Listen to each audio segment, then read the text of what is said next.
He is Casey Stern. I'm Cyrus Saatsaz. This is NBA Coast to Coast. We're back, baby.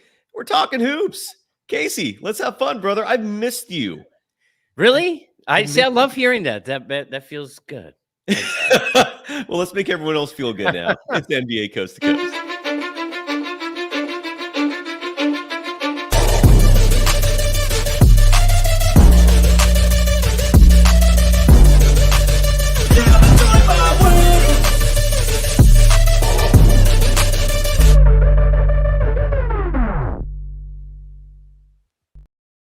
Yeah, that's the name of the program, NBA Coast to Coast. He is Casey Stern. You can follow him on Twitter at Casey Stern. Insanely easy. You can follow me, Cyrus Saatsaz, over on that other platform, Threads, at Dog Wild. And today's episode, before we get started, got to give some love to the official sponsor of NBA Coast to Coast, and that's Bet Online. We're going to be touching on that a lot today because, Casey, I'm going to present to you some fascinating lines and spreads and futures that Bet Online provides for everyone. It's the world's most trusted betting platform and your number one source for everything football. That's right, folks. Football is back from the preseason NFL to college kicking off. Bet Online has every stat, every matchup, even live odds and spreads while the games are being played. And if you think you know your stuff, get in on the winner-take-all $300,000. That's a down payment on a house. NFL Survivor Pool for the upcoming. I'm jotting down the information. What do I do? When the game is over, head on over to our online casino and get in on a game of blackjack or poker or unwind with one of over 150 slot games. Head to the website today and use the promo code BELIEVE. It's the name of our network, BLEAV, and get in on the action. Bet Online, the game starts here. Casey, I'm genuine when I say this. I've missed you, brother. How have you been, man? How, all things considered. Yes, I'm good, man. Life it throws curveballs. So I've got a lot of exciting things that are going on personally that I've been dealing with, and some changes in terms of jobs and work. So that has kept me busy. So I haven't done. This is the first podcast of any kind I've done in the month of August. I've noticed that. Yeah. It began with my best friend of 16 years, my golden retriever Charlie, passing away. Which was unfortunate. I appreciate that, but not to be a buzzkill. But that was difficult for me, even more difficult, more so for my kids. So that took me kind of off the grid for a while. So I have been juggling and jumping through hoops, but all is well here. And I'm looking forward to being back with you, man. Looking forward to talking some sports and talking some hoops. I appreciate that. Thank you. Yeah, Damien. Was that Damien? Thank you. Appreciate that. Yeah, and I share Damien's sentiments in the chat. He's saying sorry, and it sounds like your pup and mine were the same age. Mine left a little over 2 years ago, and you know what? I remember I couldn't host for like weeks after. I had to take a week off. And it was tough. It was tough. And you know what it is? It's dogs are, in a lot of ways, they're better than people. They are our best listeners. They're our best therapists and all of that. So in a topsy-turvy last 5 years, I know for me, especially in my life and for my kids, this was really the constant. So it was difficult, but at the same time, celebrate 16 years of life, which for a dog is great. And now I'm looking forward to being here with you and, shoot the shit about whatever anyone else wants to chime in and talk about, and all the stuff that we planned on talking about as well. And also I'll be jumping back and doing an Unfiltered and a Believe podcast on the Mets and some of my other stuff. So keep up with me. Next week or two, we'll be back in business across the board. So really fast. How are the Mets doing, man? Mets are doing okay. They're 2.5 out of a wild card. They were expected to do nothing this season. So they're doing okay. Yeah. I mean, look, if my sanity went based on how the Mets are doing, forget about my August that I just lived through. I mean, forget it. Yeah, luckily, I'm still here. If it was, thank God, it is not threaded in based on that. But no, they're doing okay. They're still in the mix. Hey, look, if your team's not good in any sport and you have no expectations before the season began to get into the playoffs, and you could play some meaningful games where if something good happens, you get in, we take that. And that goes to the NBA as well. So, we're doing okay. Doing all right. Hell yeah, man. And someone who's not doing okay right now as we get into the show is former Detroit Pistons great Isaiah Thomas, who actually for a long time was in charge of your Knicks. Yes. That's not why he's my guy, because that's the only part I don't like about him. I told him. Well, I guess maybe that answers my question. I was going to ask you, like, for Knicks fans, Yep. what is the impression of Isaiah? Like, is there bitterness? Is there It's no not feeling? wonderful. Like what was your takeaway as It's not wonderful. But there were some mistakes that were made. However, the relationship that he's got a very good one. For people who are not aware, with Jim Dolan, I think got in a way of maybe some of that. Also, coaching and running a team, which never seems to work well for almost anybody. 90% of the people who do that in this sport or any sport, something is going to fail because you just can't. It's too hard. There's a reason there's only 30 jobs, right, to go coach a team. Then you're running a team, and that's an even much more important role and much more detailed. It's difficult, but I can say this. In working with him side by side for 5 years, and I did work with him on a desk often, very, very often, he could not be a nicer, kinder, more humble guy. His family is tremendous. And for those who don't know, he's also been extremely successful. He started Charlon. I don't know how to spell it, but it's a champagne brand that is absolutely like killing it. Like he's making bank over bank. It's sold all over the place. He's done a really good job. He's a terrific guy. But as a leader of the Knicks, I was not my favorite. Yeah, and look, the results I think speak for themselves. It was not a great run when it comes to wins and losses. And the reason why I bring him up is because the future of the NBA, Anthony Edwards, I think if I'm not mistaken, he led all scorers in the Olympics for Team USA. I know he wasn't like the main guy, but he was a fantastic part of the supporting cast, and I love the respect he was showing to the quote unquote elders. The respect was clearly there. He had fun. He was having fun. He was a part of it. And then in an interview that I believe, and I don't know what this interview was about, but it was published, I believe, in the Washington Street Journal, the Wall Street Journal, Washington, the Wall Street Journal. And Anthony Edwards was quoted as saying, "They say it was tougher back then than it is now, but I don't think anybody had skill back then. Michael Jordan was the only one that really had skill." And Isaiah Thomas took umbrage to that. He said, and I thought this was an excellent response. He wrote on Twitter, quote, "Propaganda works, so be careful what you choose to believe," unquote. 100% agree that propaganda is very effective. It's why we have laws in place, why a lot of countries don't even subscribe to free speech. It's because it can be toxic. It can persuade people to believe things that aren't true. And I think this is a perfect example of that. Casey, what is your response to Anthony Edwards' comments and Isaiah's response? Sometimes when you can't find a word in the thesaurus that makes you seem smarter, you just use the first word that comes to mind.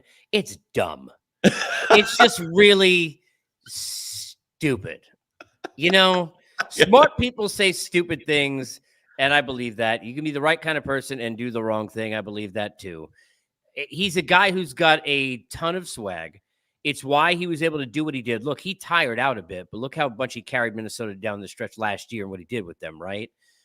Go into the Olympic setting. Remember, he started the process by when they were going through their exhibitions saying that he was the A-lister on the team, or he was the go-to option, which is like, and he was not being tongue-in-cheek, but he should have been. Yeah. Because even if he was going to be in certain circumstances with Durant on the team and with LeBron, you can't be saying that. So understand that and understand the age of what this person is. I think if he goes back and looks at it, he will then try and explain to you, well, I didn't mean he was the only person.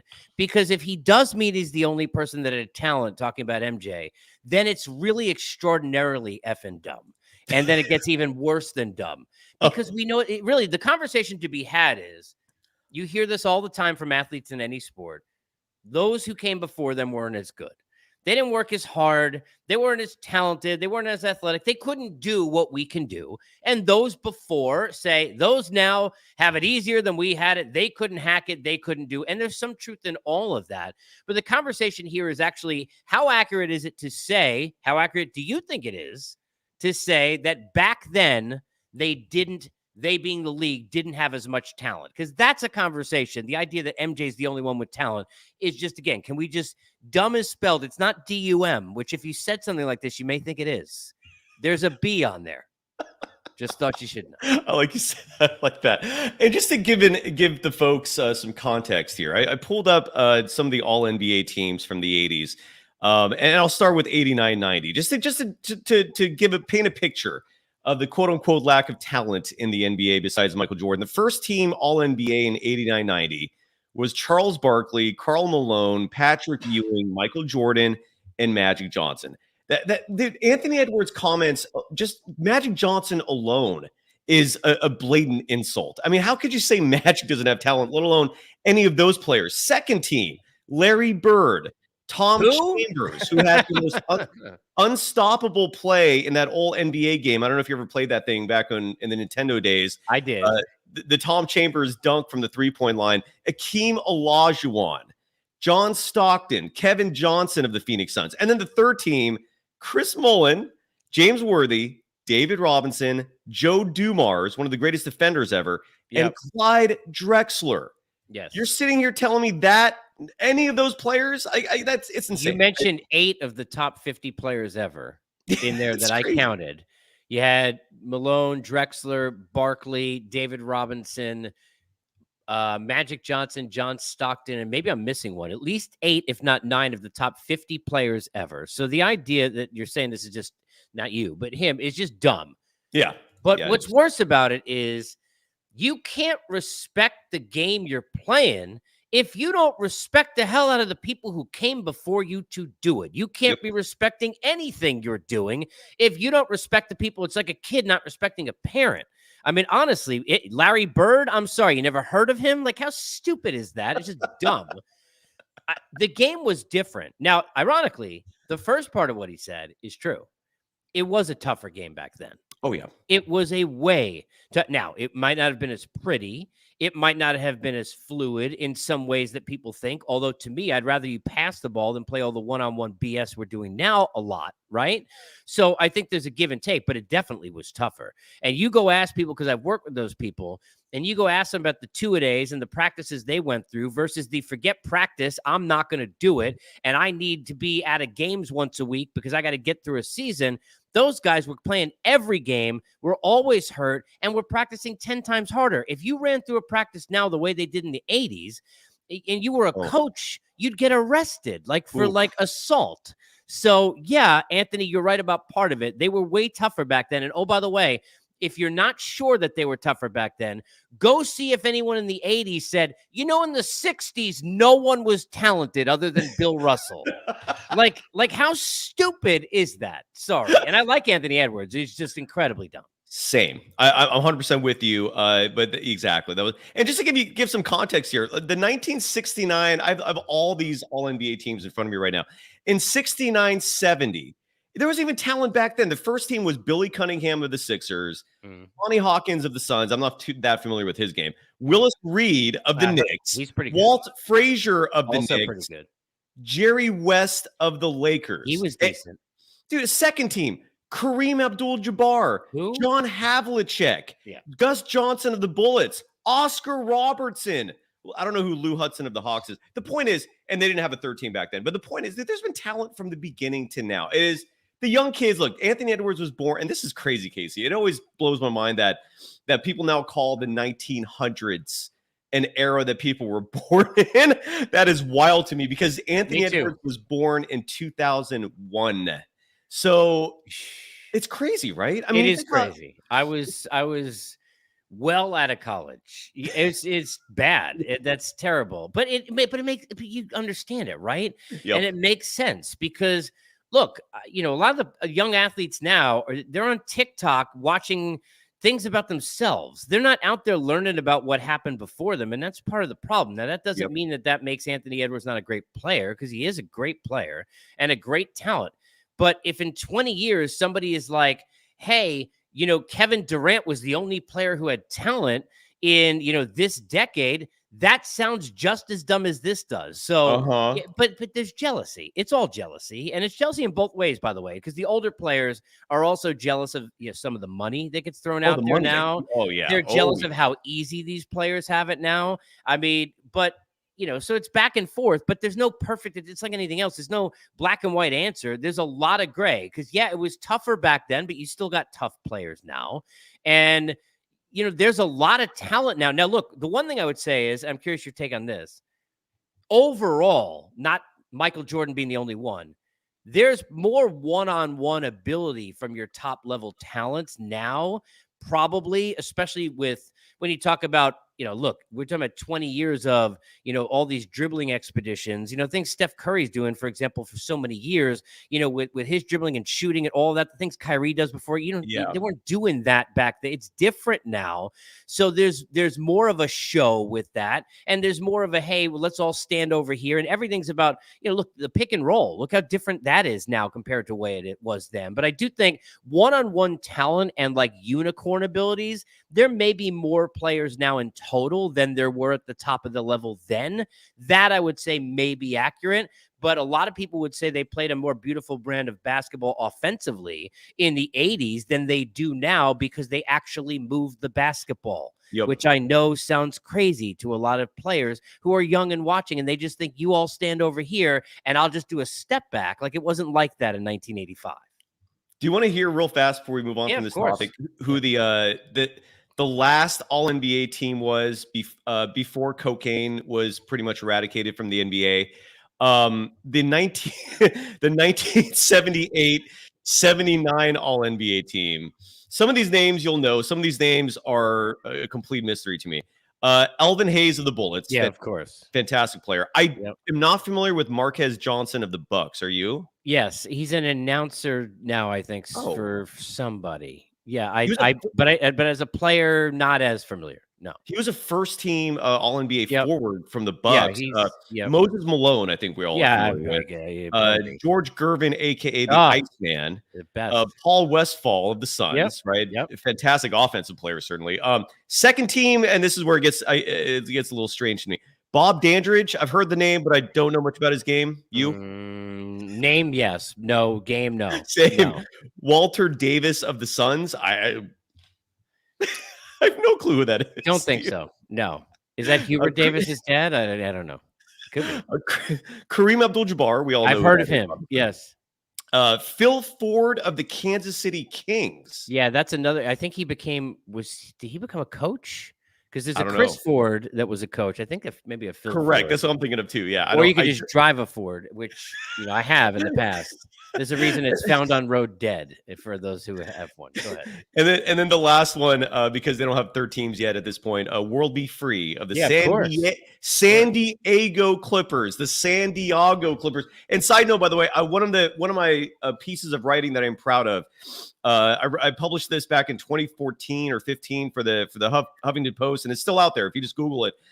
Google San Diego, the history of professional basketball in San Diego. I wrote a whole 2-part story, did a lot of research on this, man. I spent like a month publishing this. I got photos from those days, got the copyright for it, and it's an entire story on the history of professional basketball in San Diego, which is surprisingly illustrious. Like, I didn't know when I was doing my research that the Houston Rockets were originally the San Diego Rockets, and that the name Rockets still has a NASA connotation to it. But back then, they made the Attles Rockets in San Diego. So if I'm losing people at this point. No, I didn't know that.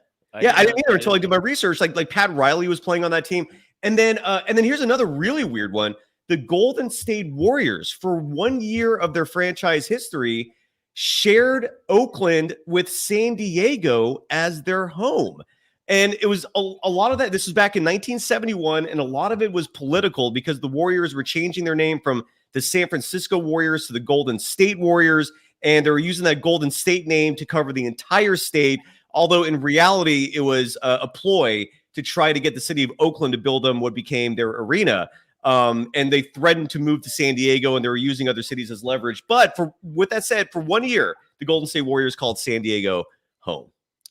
Which, by the way, is a great place for anyone who has not been to San Diego to call home. It's got the best weather in this country, and it is gorgeous there. It is absolutely.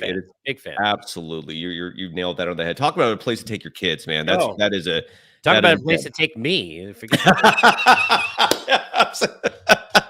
I called that area home for 4 years. If anyone ever needs food or any kind of recommendations, my DMs are open. So are Casey's. So are mine to take me to San Diego. Exactly. I'll Google recommendations. You just go ahead. Some sad news real fast, but I have to address it simply because he was such a profound part of basketball in the NBA. We lost a member of the NBA, and that's head coach Attles, who passed away today. I just want to really quickly read off some interesting tidbits about his history. The Warriors sent a press release, and I thought this was fascinating. Attles is still the all-time leader in wins for the Golden State Warriors in terms of coaching wins.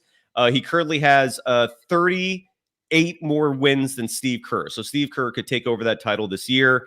But he's been battling an illness for a long time, and just wanted to acknowledge that Attles, rest in peace, man. Here in the Bay Area, at least, he was a very big deal. Mm-hmm. Very sad. All right, are you ready to talk some gambling, dude? Like, I mean, yeah, as long as it's not my money, absolutely. Yeah. All right. I could give great advice if I could give great advice, and then when I go ahead and do it, the world will just come in half and everything will go the other way. So I tend to just leave. It's like gambling to me is like relationships. If you're asking me how to help you, I'm here for it. I just can't help myself. Dude, that's great. That's very well put. It really is yeah, to a T. Very well put. That's a commendable line right there. Yeah. And in the chat before we move on, D57 writing that Wilt and Bill Russell are rarely mentioned in a GOAT discussion. On my program yesterday, we actually covered the top 10 greatest players ever. Trice High and I each shared our lists, and I had Russell 5th. I had Wilt, I think, 9th on my list. Are either of those players in your top 10? Yes. Have you? Yeah, Bill Russell is way up there for sure. You don't have to answer this now, but do you have off the top of your head your top 10? I'm sorry. That's why I'm putting you on the spot. So if you can't do it right now, that's fine. I would have MJ, and then I would be probably Bill Russell is in my top 5 for sure. I'd have LeBron in there, Kobe. Yeah, I'd have to because I got Magic in the top 10 for sure. Kareem? Yeah, Kareem is in the top 10 for sure. Is Larry Bird in your top 10? Is Shaquille O'Neal in your top 10? No, Shaq wouldn't be. No. Larry Bird would be close. I'd have to see how many names I had. Yes, but I would have Larry Bird. Larry Bird would be ahead of Shaq for me. Is Tim Duncan in your top 10? Very good question. No, I think I'm missing older players though, because it's not fair for everything to be just that I watched. And outside Bill Russell, I would have Wilt in there. Okay. Yeah, I would have Wilt in there. But for me, I'm most likely Jordan, LeBron, Kobe, Russell, Kareem as the top 5 in some order behind Michael, which doesn't matter because he's number 1 and everything else is subjective. Yeah, everything else is subjective. Sentiments are shared. What about Stephen Curry? Is Stephen Curry a top 10 player? He'd be close. I think for me, Steph gets undervalued sometimes by people who just want to kind of shoo him off because they're not sure. Like they're trying to place in pigeonholes. He a point guard. No, he's not a point guard. Is he a shooting guard? Oh, he doesn't play enough defense or whatever they want to complain about. For me, he's in the top 5 of the most exciting players that have ever lived, in my opinion. And that's a list I'd almost rather be on because it's supposed to be about entertainment, and he's as entertaining as anybody. I couldn't put him ahead of Shaq or Larry Bird, 2 of the guys that you mentioned. You know, Charles is up there also in the mix of one of the better players, even though he doesn't get enough credit. I don't think people realize if you stand next to him that he's only 6'4". And I don't really think people understand that Charles Barkley played a position where the way he played, you would have to be 6'9", 6'8" at least, even in today's NBA, to be as ferocious and dominant as he was. Think about guys who dominated on the boards like Dennis Rodman, who was 6'9", 6'10". No, he was like 6'8". Was he 6'8"? Charles Barkley is like 6'4". He's not tall. Correct. And it's amazing the career that he put together that way. But I think LeBron, Russell, Kareem, Kobe, 2 through 5 in any order, and you can't go wrong. But Michael Jordan's the best player that's ever lived. Easily. Yeah, I 100% agree with you. Yeah. John Holmes in the chat adding that Wilt once had 55 rebounds. 55. Yeah, well, that's crazy. boards against Bill Russell. And another person in the chat, Genji Gok, who says, I've been around since the Bulls era and nobody has been as dominant as Shaq. It's true, but And size is a large part of that. Yeah, and this is also the challenge with these kinds of conversations, that if you didn't witness it yourself, it's hard to truly get a grasp of their impact on the game.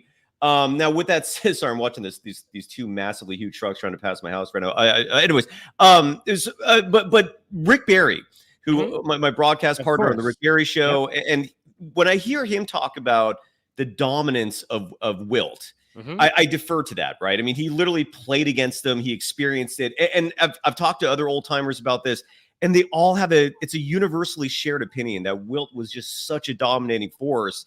But if you didn't see it yourself, it's just hard to grasp that, right? Well, that's part of it. The other part of it is, and look, Shaq is one of the greatest players ever, whether he's like 8, 9, 10, 11, or 12, he's somewhere in that, if that mix, like 8 to 12, which, by the way, it's like, how bad is that? Okay, there's only 7 players. And Shaq wouldn't like it because I know he wants to be number 1 on every list.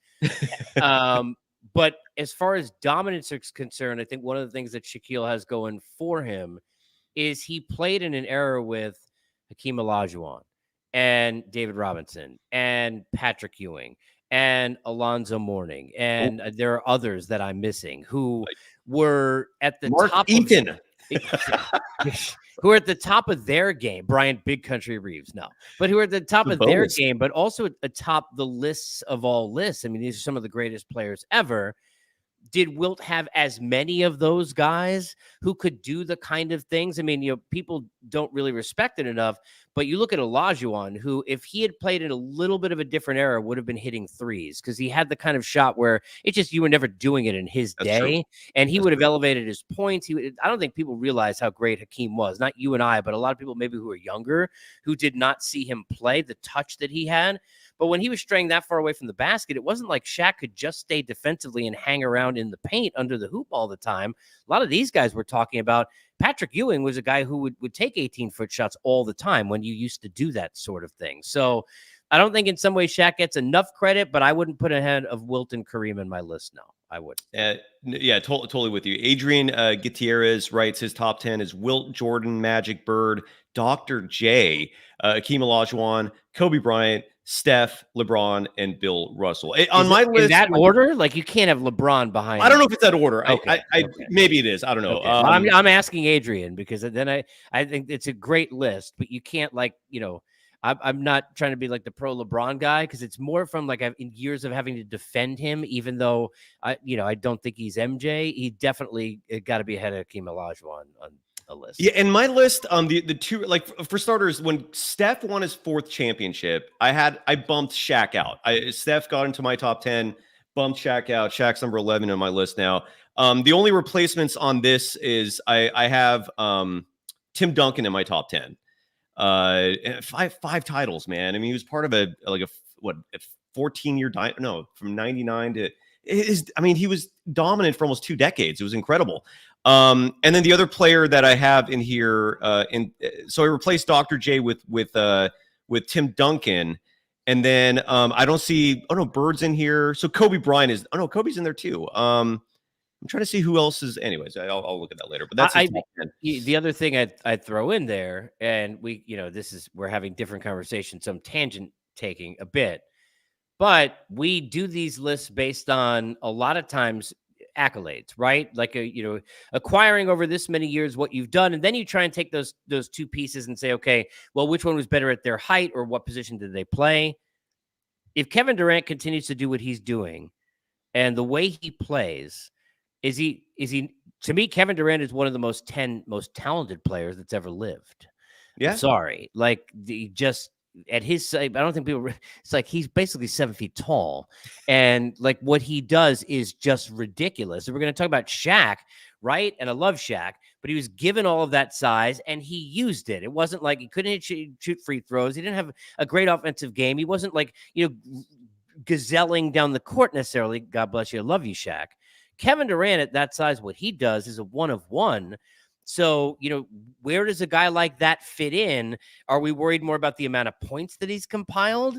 Because if you ask me, like, okay, like, who is a better basketball player? Is Kevin Durant think about it. Is he a better basketball player than Shaq? He's not as dominant, because it's a little different when you use the word dominant in what you're saying, but he dominated every aspect of the game and could do more than Shaq could ever do. So what you watch Durant go win champion right by you in your backyard. I mean, he goes and does everything that he's doing now and fills it out the rest of his career. He's definitely one of the best 15 to 20 players of all time for sure. But you're going to tell me he's not on the back end of a top 10 somewhere? He's got to be on a list like this for me. I would agree with you on the top 15, 20. He's certainly in there. But at least for me, the winning part of it is also important. Like how you perform in the postseason is important. And I think that's a ding on Durant, right? Like when he didn't have that super team, he's never accomplished the ultimate goal in the postseason. Well, could you win with James Harden and Russell Westbrook? Those two. I mean, that's that part. So, that's a whole other discussion. I think that plays into why Durant did what he did to go to the Warriors, right? Of course, because I never blamed him for that. Because when you talk about legacy, those rings do matter. I mean, Charles Barkley, bless him for saying that. It doesn't faze him that he never won a chip. But it's got to. It does matter in these conversations when you're talking about legacy. And even if Durant's going to get criticized for the rest of his life for that move, he still has those two finals MVPs that he took away from that. He shouldn't be criticized for that. Yeah, and he shouldn't be. And I realized who's missing on Adrian Gutierrez's list. It's Kareem Abdul-Jabbar. I don't see who's got to be way. Yeah, Kareem's not in there, so that's what I would put in there as well. And Matt Brotherton in the chat real fast writes that there should be tiers to this, and that tier 1 is Jordan, LeBron, Bill Russell. Tier 2 is Magic, Duncan, Kobe, Kareem, Shaq, Bird, Steph. Kobe, putting him in a tier 2 as a basketball player is a little difficult for me, even if you didn't like him, because a lot of people didn't like him, right? And he was okay. Was he a selfish player, or if he played against him, either he was a dirty player or whatever? And he had some, for all it may rest at the end of he's a better lesson in life than basketball, in terms of the way he handled things after some of the mishaps that he had in life. Towards the end of his life was exemplary in a lot of ways. And I think that's what makes him more endearing on the way out, if you will, unfortunate as it was how it ended. But from a basketball standpoint, from a career standpoint, I mean, one of the reasons we're not giving him enough credit is because he played with Shaq those years. But could he have not won without Shaq? And you put somebody... You could make a case that you could have given Kobe more of rope, more of the ball, and he would have been good enough to do that. It's hard for me to put him in a tier 2 of anything. And I wasn't always a huge Kobe fan, but fan of his game and his ability. I mean, go ask the players. They know better than we do. And when you go Google interviews and go look at some of the best players that you have the last 10 years and the older players. And he's one of the rare guys that everybody agrees on is a top 5 player of all time. Totally. And then John Holmes adding that some of the bigs that Wilt played against in his era, Nate Thurman, Kareem Abdul-Jabbar, Artis Gilmore, Bill Russell, Reed. Yeah. So, it's not like he was playing against just a bunch of scrubs during his era either. Yeah. So let's talk gambling, because BetOnline is our official sponsor, and gambling is fun. And your metaphor again was perfect. I think someone in the chat articulated that as well. Bravo on the the correlation between gambling. It really is. It really is true. If you need my advice, I can give it to you, as long as I can't give it to myself. Oh, it's a great call. Yeah. Did you know? So the season opens on Thursday, October 22nd. And that is so far away, man. 2 months. I'm jonesing for basketball already. I think a lot of people are as well. And you can bet on those games. The opening night games, and it's if you're a Warriors fan, I know you're bummed that they're not included. But if you're a Knicks fan, you're elated because the Knicks are included on opening night. The Knicks are at the Garden taking on the Boston Celtics opening night. And then the nightcap from the West Coast, the Timberwolves take on LeBron's Lakers. I don't know if the Lakers should be in the opening night. If you take on LeBron and maybe Bronny gets 3 seconds of time at the end. I mean, let's not lie. Which, by the way, I'm fine with. I don't blame the NBA at all. I would put LeBron on as much. If MJ's Wizards were on a lot, it doesn't matter, right? And so, I'm fine with that. The Lakers have the most nationally televised games this year. It's also the Lakers. With 39. The Warriors have the second most nationally televised games with 36. And that just Yeah. goes to show the star power of Steph. Steph and LeBron. Yeah. It is a business. It is a business, Of folks. course. So actually, before I read these lines to you, man, I want to get your take on something else real fast because you didn't really talk. I don't know if you want to talk about the Olympics. I know we were off for a couple weeks. But one thing that a huge takeaway for me is watching the two best players on the reigning world championship team, the Boston Celtics, both get slighted. Jaylen Brown was not even selected to play on the Olympic team. Jaylen Brown was DNP'd and hardly played. He clearly Tatum. Yeah. What did I say? I'm sorry. You said Brown twice, but yeah, I know what you meant. My bad. And Jason Tatum. I know what you meant. But thank you for clarifying that because the audience. Yeah, right. Oftentimes when hosts make those mistakes, like I'm actually really thankful you corrected me because it always bothers me when I hear that, and no, it's all right. And the host doesn't hear themselves sometimes. Thank you. But my point is with these two slights, might have set up the Boston Celtics to go on a tear this year because their two best players are now on a mission. They're motivated. They've got a bowling ball sized chip on their shoulder. If you're a Knicks fan, were you annoyed at the fact that you just gave the Celtics some added juice for this season? Like no, I hate the Celtics. Bring it. Let's go. No, I don't care. No, it doesn't bother me. And look, the Celtics are, and I've said this to you, which is why it's tongue in cheek. They should be the favorites to win the whole thing. They have a incredibly deep roster that can do things you need to do to win in the postseason, and it's deep enough to keep them being able to rest guys during the season to get there. They are a dangerous team. They can play defense. They can play with the ball. They can shoot. All the things you need to go make a run there, and they brought everybody back. I mean, it's a scary team, right? That being said, they're going to have some trouble. They're not going to run away from anybody in the East. I think the Sixers, will see if they're healthy enough, could be better. They should be better. They're looking good. If they're healthy enough. I mean, look, I really like Maxey as a player. I mean, we haven't talked about him much, but I really like him. And Embiid is a scary force when he decides to be. And I've always been a fan of Paul George's game. It's just unfortunate, really, ever since that injury he had in Indiana, all the hiccups, because he's a guy who is so talented and could do so many different things on the floor. They can be dangerous, but the Knicks are not going to be easy to play around with this year. And, it's a far cry. How interesting is it that during like the Carmelo years and thereafter, like the ABC and ESPN and TNT, they couldn't run away from the Knicks fast enough, even though it was the Garden, right? Everybody remember Kevin Durant when he's a free agent, making fun of like the idea that like he would even meet with the Knicks. Why would I have a conversation with them? Not anymore, because now you got New York and you got that building and a team that's exciting and has personalities that are fun. It's going to be tough, but yeah, Boston's deep, man. I mean, you tell me otherwise. I mean, look, forget the East or the West, anybody in the league. You can't tell me you've got a team that is deeper and stronger across the board than that roster is when it's healthy, and they're going to be tough to knock out. Boston's going to be tough. Before the Olympics, I know you've been singing praises of the Sixers from the get-go, from the moment the offseason started.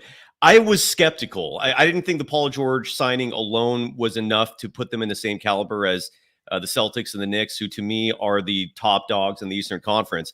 But then Joel Embiid, I mean, you've seen it and time and time and again in the Olympics where some players really benefit and grow from that experience. And I feel like Joel Embiid could be one of those instances, one of those cases. I mean, that performance in the Serbia game where he manned up against Nikola Jokic and held his own and scored some huge buckets down the stretch, and also being surrounded by all that greatness and taking in the work ethic, the attitude, that really changed my tune. To me, the Sixers, just from that alone, from Joel Embiid, already an MVP caliber player in the NBA. Yes. They scare me a lot more now than they did before the Olympics. And then they made a very subtle move by adding the kid from France, the power forward, Isabelli, I think you pronounce his name. Yep. So Philly is if I'm in the East, Philly to me is a lot more daunting than they were a month ago, and that's just me. I don't know if you're. No, it's not just you. And look, the thing about Embiid, we mentioned Shaq before. Embiid is the kind of guy that like shackle of a coronary, like even thinking, because Embiid should be the most dominant player in the NBA. When you look at his ability and his size, Correct. if you could put the work ethic that he needs and the, take away the flighty and flakiness, he should be the most dominant player in this sport. The things he can do and the way he's capable of shooting, you can't stop him. I mean, there's no, you can put the ball in his hands 50 times and he should be leading the league in scoring easily, but he can't stay on the floor. He seems to be a pain in the ass half the time. And to your point of the Olympics, where were we a week before that? He was lost. Like in the exhibition games, he looked like he didn't give a shit. Right. So that's the problem with him. Now, being fair, it seems on the outside that Paul George may be the kind of person to put with him where James Harden was not on his own, where you can have somebody who is going to get in his face and going to get the most out of him. Because one thing about Paul George, he's not going to put up with that at all. So I kind of think the dynamic could work if they stay healthy enough. I think they're dangerous. I do. In a postseason, if you put that team healthy and you're shortening rotations and you put the guys they have capable of being on the floor, it's really going to be a difficult team to defend, and they're going to be able to get buckets in a fourth quarter in big spots easier than a lot of other teams will, including easier than the Knicks will be able to if they're healthy. Totally. And that's the East, man. You're Knicks, by the way, dude. I mean, Jalen Brunson, I think, is a first-time father. Recently, so congratulations to him. You look at that starting lineup alone, and this is at least what's listed online. I don't know if this is going to be the actual starting lineup, but over on ESPN, they're listing the Knicks starting five as Jalen Brunson, Mikal Bridges, OG Anunoby, Julius Randle, and Mitchell Robinson. It's a good team. Read the bench. Read the bench. Fantastic. The bench. Dante DiVincenzo. Josh Hart. You folks got Precious Achiuwa back for a bargain. Congrats on that. Jericho Sims, is he worthy of mentioning? I mean, the loss of Hartenstein is a problem because they're going to play with Randall at the five a lot. And the amount of space on that floor, DiVincenzo, I mean, you guys, I mean, obviously well liked by a lot of the viewers of this program for what he did out there. Josh Hart is one of the better glue guys we've got going in the whole league right now. They're going to be a dangerous team. Mikal Bridges is a really good player. So, what it opens up for Brunson, who already is dangerous, and what he's been able to do one-on-one, the Knicks are going to be a really good team. And they could lock down and play some defense in a lot of spots, which is guys like Hart and DiVincenzo and Bridges, all these guys you're mentioning, Robinson in the middle, they all can play defense. It's going to be fun. That's why it's not going to be easy for the Celtics. It's not. And look, the East has been shit for a long time, and it's had nothing entertaining to talk about for a long time. Let me tell you something. You may get sick of it out west, but the ratings won't get sick of a Boston-New York rivalry that runs the East for the season, and they got a good chance to have that happen. That's going to be fun for the sport. So fun. Just all these discussions are just making me Jones for basketball. Is Miles McBride worth mentioning, by the way? He's okay. He can shoot the ball and play a little bit, play a little defense. He'll be fine. But I mean, they're going to have a lot of time where you're going to have all those Villanova players out there at once with like Julius Randle in the middle. But OG, to the point, that's what people, guys like that, OG Anunoby, who still probably has some more in the offensive bag to learn as he goes along, but guys with length who could D up and defend your best player, this, watching guys like having somebody on your team that can go defend the best players on the other club when you get into a postseason, that's what matters. You're not going to shut down a Jason Tatum, right? But they've got the Knicks guys who can go ahead and try and slow those guys down. So I think it's going to be fun, and I think it'll be, Boston, New York, and Philadelphia. Those are some old rivalries that now can kind of get resparked. And obviously the NBA, is happy about being able to put the Knicks on there because they get to put New York on. Hell yeah, dude. Exactly. The Knicks are what the league hoped the Nets were going to become. Correct. Which they never will. What are your thoughts real fast? What about the Bucks, man? Like, are they worthy of being in this discussion with the top Eastern Conference dogs? Or are you thinking maybe by February, Giannis Antetokounmpo is going to be requesting a trade? What do you think happens in Milwaukee? I don't think he'll request a trade because I believe in him as a human, and I think he will feel the decision that he made was going to be the time period before that. I think once he made that decision, I think he'll stick with that. Now, forever? No, maybe not. But this soon, I doubt it. But somebody just posted about it with Damien about team chemistry. What's the chemistry of the Bucks? Can someone tell me? Exactly. Like, does None. anyone know? None. Like the Boston Celtics, to your point, and you're right. Like they already were glued together pretty darn well. And when you add Drew Holiday seemingly to any group, which is just dumb of the Bucks to let him go right in any way, like he just makes everything better. We just got guys who won double national championships that are all now playing again, who already had all that, and then what the Knicks had. But Philadelphia kind of gets lumped into what's the chemistry going to be there, and the Bucks are absolutely there. Look, Damian Lillard is one of my favorite players of this generation. So I'm a huge fan of him as a person. I love the way he represents himself. I hate that he was stuck in Portland forever. No offense, it's a nice area, but in terms of in market, but at his age and what he is now, the miles on him, I just don't know if they have enough. Man, they're got a playoff team, but I don't think they're winning a championship. Damian Lillard should be in Miami. That's my take on him. Man, it's a shame because I love it. Is like he should have been on the Heat. And you look at the East is again. I really love seeing this, man. It should not just be the Western Conference and then some scraps in the East. Like the East now, besides the 4 teams we've talked about, way better. Cleveland is going to be good. Yep. I mean, I'm not saying they're going to be a contender, no, but they're good. They are good. They're going to be good. Orlando could surprise a lot of people this Absolutely year. I mean, be a playoff team for sure. Totally. Pelican Banchero, I mean, we don't know what his ceiling is yet. I mean, this guy could emerge as one of the top players in the game this year. We don't know. And then you have a team like the Miami Heat, right? Who they always going to be there somewhere.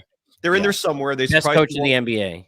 And a team we haven't even mentioned until just now, the Indiana Pacers, who might be really good too. It's sure. The East is good. Who will be really good. Yeah, who will be good. And, yes. I mean, Halliburton and what they've built. I mean, they should be probably just getting started. So, look, to your point, it was a long time that way where it was like, nobody cares. It's like when, you mentioned the NFL, when like Troy Aikman and Brett Favre and Steve Young and all those guys did the NFC, and it was like, who the hell cares? Like Stan Humphries of the Chargers and some nonsense, right? I mean, no, and that was a thing that actually happened in our life, right? Yes, it did. Like that was the AFC for a long period of time. Like it was just a sacrificial lamb in the Super Bowl. Like it just didn't matter, right?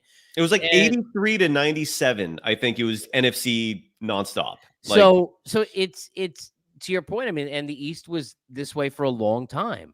I mean, so it's going to be a lot of fun, and I think the NBA right now is full with a lot of parity. There are a lot of teams that can be really good. There's a lot that we have to learn, and there are a lot of teams led by younger players. So it's a lot of old versus young because Minnesota is no joke.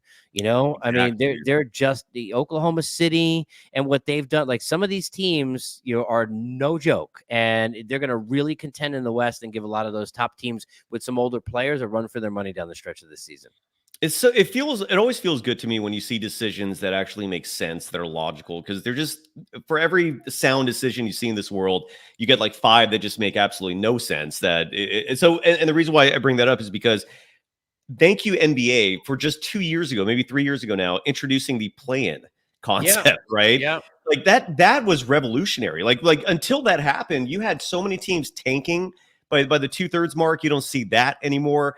And the NBA is so damn deep now that you're not seeing teams getting screwed out of positions that they otherwise are now taking advantage of. So bravo, Adam Silver for the play-in tournament. Yes. And for doing things that other leagues would be too afraid to do, because if they fail and they don't work, it looks like a flop.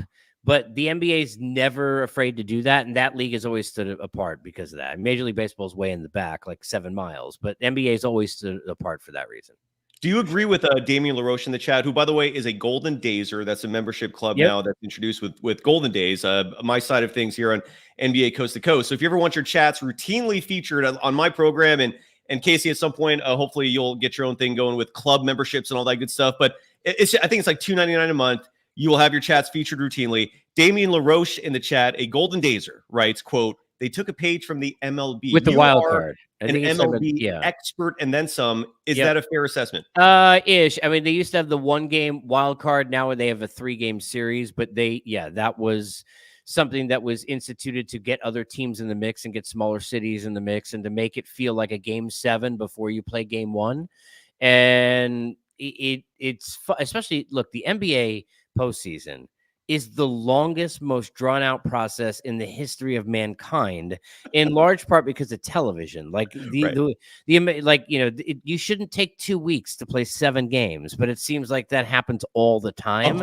So, I mean, it really is. It's miserable to cover, but it's like, fun if your team is in it, but you could fall. So, yeah, I think some of the things that they've added and the changes that they've made have really helped, but they've got top tier talent now in a number of different cities. It used to be just 2 or 3 teams that would have all the great players, and then we'll see if there's an upstart. But we mentioned Anthony Edwards in Minnesota.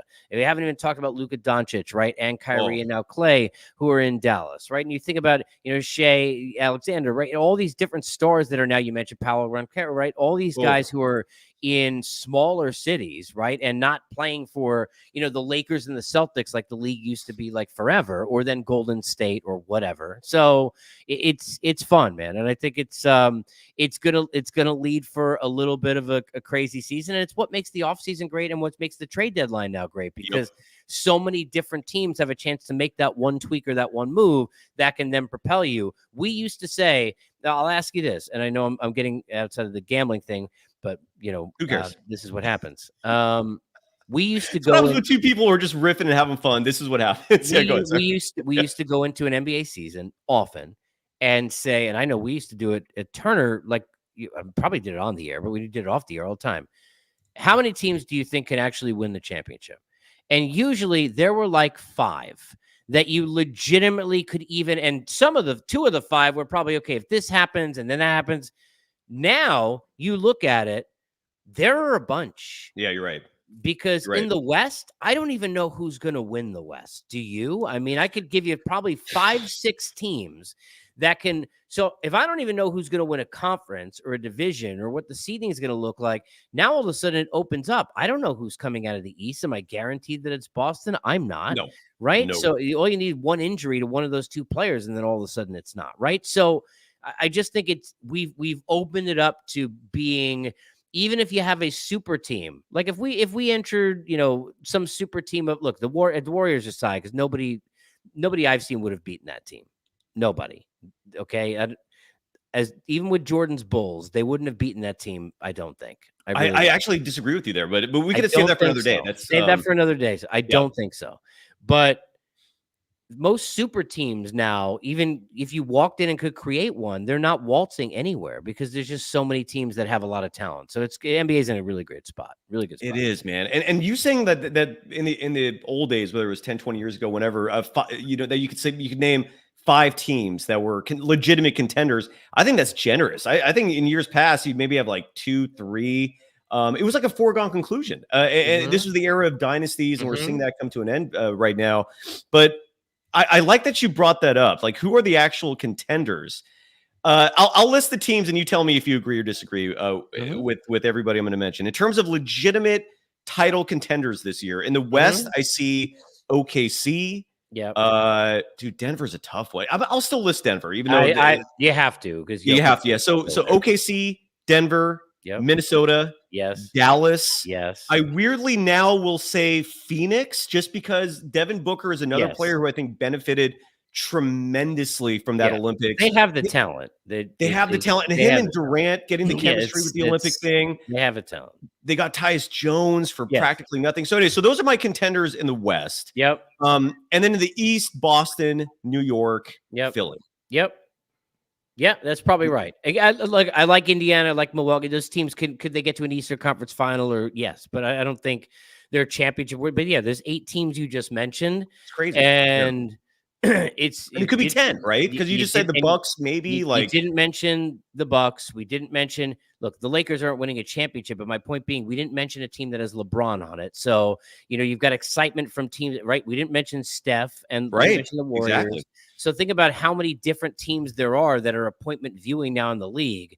If those 2 guys, your 2 most exciting players to watch in the sport and most well known, are not even on the 8 teams that we just brought up. I mean, it really is going to be a banner season for the NBA. It's incredible. Sure. And I know we're up against the clock here. We were supposed to talk gambling, and we ended up not even listing anything. So I'll cover this part of it in terms of gambling. Yeah. And I touched on this like 30 minutes ago. Now we're coming back to it. Again, this is just it's hoops. That's all right. Hoops all day. That's all right. Opening night, Thursday, October 22nd. Mm-hmm. The New York Knicks are going to be taking on the Celtics at the Garden. The line is already out, and the Celtics are Should I favored. guess? Go. 5?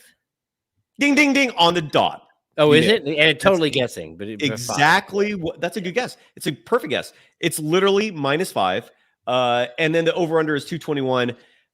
Your thoughts on that, man? If you're a betting man right now, which you literally could bet on this with Bet Online and just log in, put some money in, use the promo code BLEAV BLEAV, and you'll get some money matched to that. Celtics -5. What are you betting? Everyone's healthy. Yes, except for Kristaps Porzingis. Yeah. Ooh, it's tough. So my initial thinking would be I would take the Knicks getting the points because they're at home and it's to open a season and all of the... No, it's in Boston. Oh, it's in Boston. Yeah. Oh, you said at the Garden, and I thought you meant Madison Square Garden. There's 2 Gardens. You're right. I screwed that up. 2 Gardens. Okay, let me just correct you there. There's 1 Garden, and there's also another building in Boston.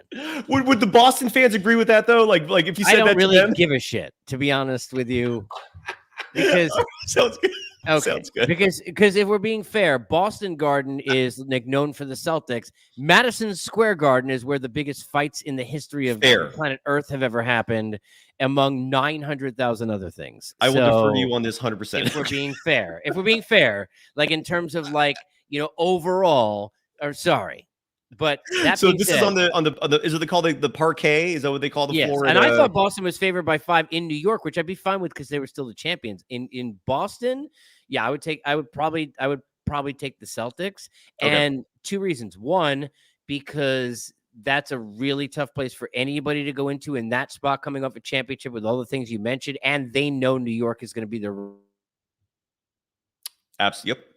Oh, we just lost your audio, man. We went an hour without any issues there, so that was impressive. I'm gonna while you fix that real fast. No, I still can't hear you, man. I'm sorry. But while you're dealing with that, and we're wrapping the show up anyway, so if it was gonna happen, now's a good time. Oh, are you back? Okay, he's fixing his issue. I'm gonna take the Knicks with the +5, and the reason why, first of all, there's no money line set up yet. I would have contemplated taking the money line for this for some reason. Oh, you're back. I hear you. Can you hear me? Can you hear me? I can't. I don't know why. I can hear you now. Just leave and come back. I'm going to back out and come back in. I cannot end the show. I will not end the show this way. They can hear me saying that. I will not do that to you. All right, hold on. Give me 2 seconds. Okay, he'll be right back. Casey Stern will be right back. And as we wrap it up, I'm gonna take the Knicks on that, just because ring night has an unpredictability to it, and a lot of times teams disappoint when it comes to ring night, and either they're elated and they were having too much fun, and there ends up being a letdown. So I'm gonna say the Knicks. I'm gonna take them. I would take the money line if that was available. It is not currently available, but +5 sounds good to me. And then the other game on opening night is the T-Wolves at the Lakers. And the Minnesota Timberwolves, despite playing on the road, they're in LA, are favored by -1.5. And I'm going to take that line. I think the Timberwolves are a considerably better team than the Lakers. And if they're going to be just 1.5 point favorites against LA, sign me up. I'll take that. Otherwise, I guess Casey is gone.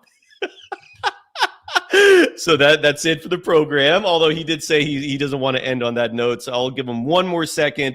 In the meantime, one more time, this program, I just want to announce NBA Coast to Coast. Oh, he's back. He is back, sir. Okay, sorry about that. I just want to wrap up. So I picked to wrap things up. I picked the Knicks just because usually on ring night. You get an unpredictability to that, and oftentimes the champions have a letdown because they're celebrating, they're having fun. I'm going to go Knicks +5. I like the 5. Give me those points. If there was a money line, I would have gone with that as well, but I'll take the +5. I can't remember if you already made your pick. I don't think I was going to take Boston because I wanted full circle, like when you do a bit when you're doing comedy, and they totally screwed it up. Like they thread what their opening bit is to the end usually, right?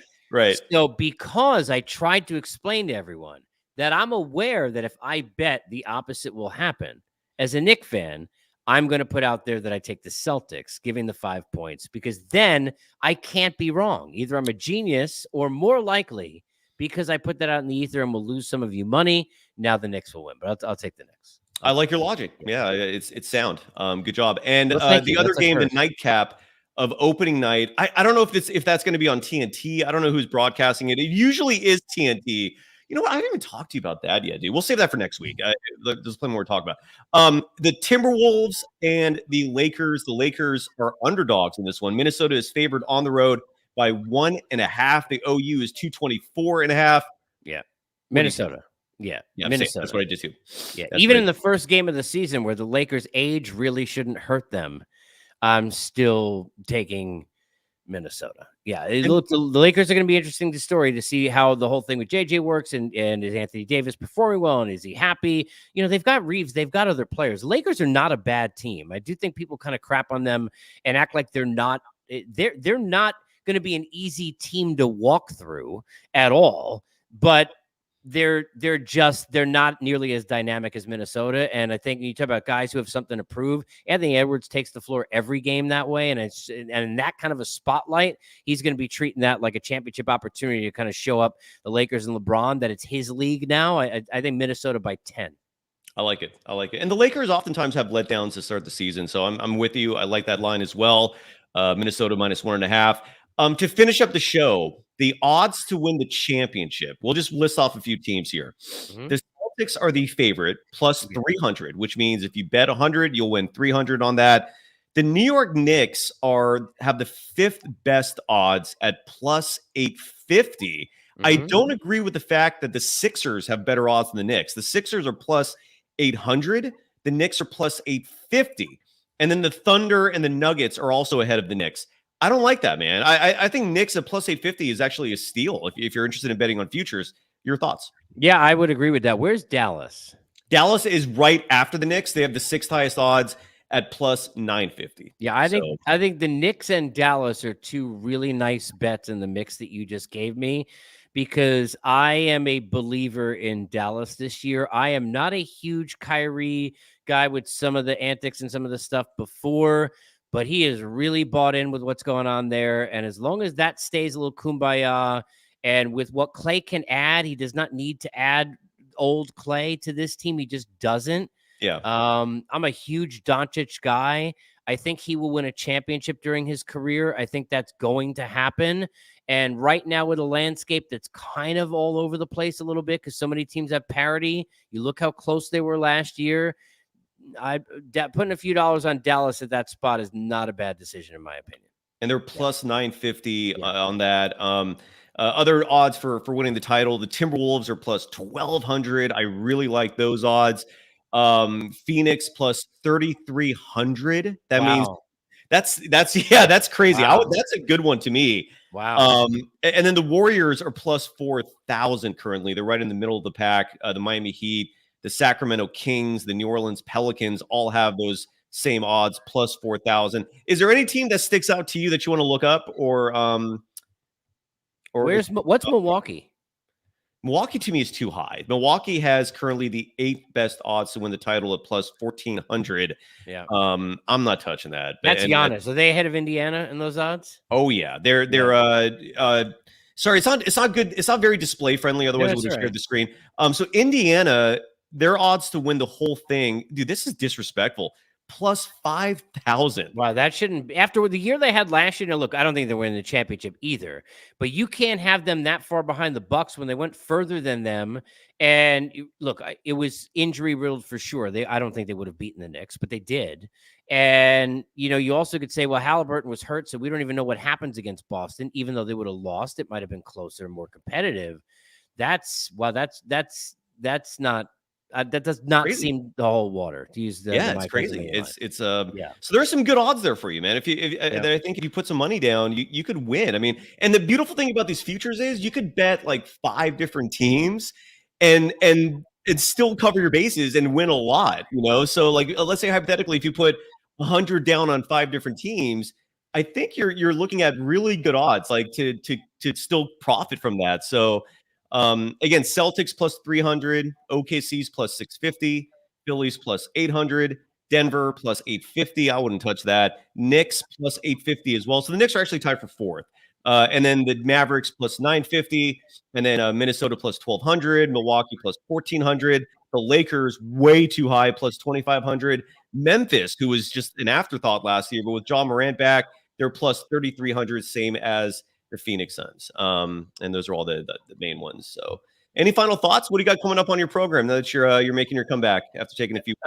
We're down into the home stretch of the baseball season ish now, which is longer than I said. The NBA postseason is long. Forget it. The Major League Baseball offseason, that's ridiculous. A regular season is just forever with 162 games. But I've got some episodes coming up Unfiltered coming up on Wednesday of next week, and I've got Believe in Mets coming up Tuesday of next week. I'll have all the information on my Twitter handle, which you can get at Casey Stern. You can go to Unfiltered with Casey Stern on YouTube or on Instagram as well. And you can also find this show on YouTube in the same spot. And I think just kind of wrapping this program, the NBA is in a really good spot. We've got some waiting still to do, but there's a lot still to discuss. And I'm curious, as kind of a throw out for next week, how many players that are currently playing in the NBA and what are their names do you think will have the chance to end up in a top 10 list by the time that their career is done all time? Let's save that for next week. I like that. Out to be in that list, because there that. are a couple of current players for sure who are way cart before the horse, but who have the abilities and the time to put together the kind of runs that could get into a list like that. So great topic, dude. Because you're right. There are a few players that now, there are in 15 years, 10 there are years, some all-time talents that are playing. There are. That's a great topic, dude. We'll talk about that and so much more. And over on Golden Days, on the gambling topic will continue, especially during this time of year. It's actually going to be the main theme to wrap up the week. Tomorrow, I have Hakeem Prophet, who is a NBA handicapper. The man makes a living betting on the NBA. So he's going to come on tomorrow. And then Friday, I don't know if this name rings a bell to you, Casey. Scotty Farrell, a radio. Yeah, of course, Farrell on the bench, 1-800-something-29-29 or whatever. When I lived in LA, I used to listen to Farrell. He's going to join my program on Friday. I love Pop Scotty. up in a cold one, and then he would have like the on the board, right? Yeah, of course. Yeah.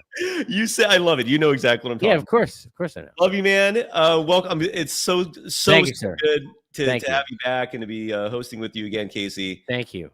Love you, man. I appreciate it. Thank you, people, for joining in, and we'll chat with you soon. Bye-bye.